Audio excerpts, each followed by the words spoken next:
Welcome to vidonko.com। আমি সঙ্গীতা, তোমাদের ম্যাথসের teacher. চলো দেখা যাক কি প্রবলেম আছে সলভ করার জন্য।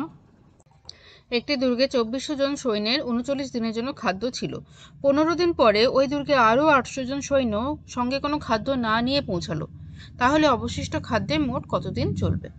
ওকে, আচ্ছা, তো তাহলে কি দেখো, একটি দুর্গে 2400 জন সৈন্যের জন্য 39 দিনের খাদ্য ছিল।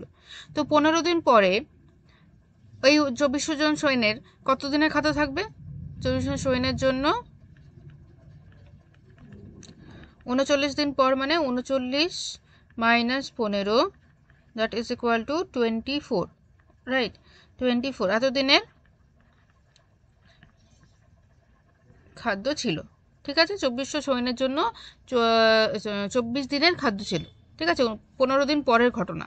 ওকে, এবারে কি হলো, এই 15 দিনের দিন কি হলো, আরও 800 জন সৈন্য এসে উপস্থিত হলো সঙ্গে কোনো খাবার না নিয়ে।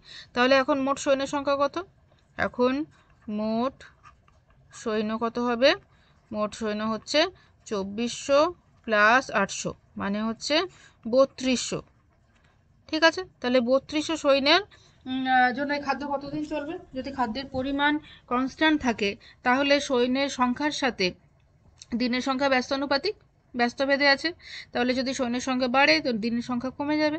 ওকে, তো তাহলে কি হচ্ছে দেখো, 2400 জন সৈন্যের জন্য খাদ্য ছিল 24 দিনের, তাহলে একজন সৈন্যের জন্য খাদ্য থাকবে 24, একজন সৈন্য যদি থাকে তাহলে সে ওই পরিমাণ খাদ্য 24 ইন্টু 2400 এত দিনে খাবে,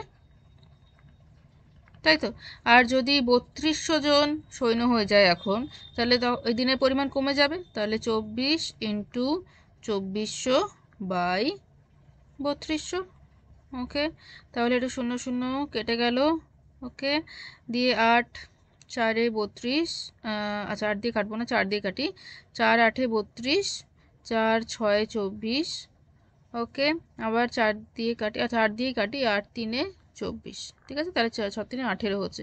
তাহলে 18 দিন চলবে। তাহলে নেক্সট যে খাবারটা সেটা 24 দিনের বদলে এখন 18 দিন চলবে। ওকে, 18 দিন খাদ্য চলবে বা খাদ্য থাকবে। ওকে, তো এটাই হলো আমাদের answer. Thank you for watching vidonko.com। অঙ্কের আরও প্রবলেম এবং সলিউশনের জন্য আমাদের ওয়েবসাইট অবশ্যই ব্রাউজ করো।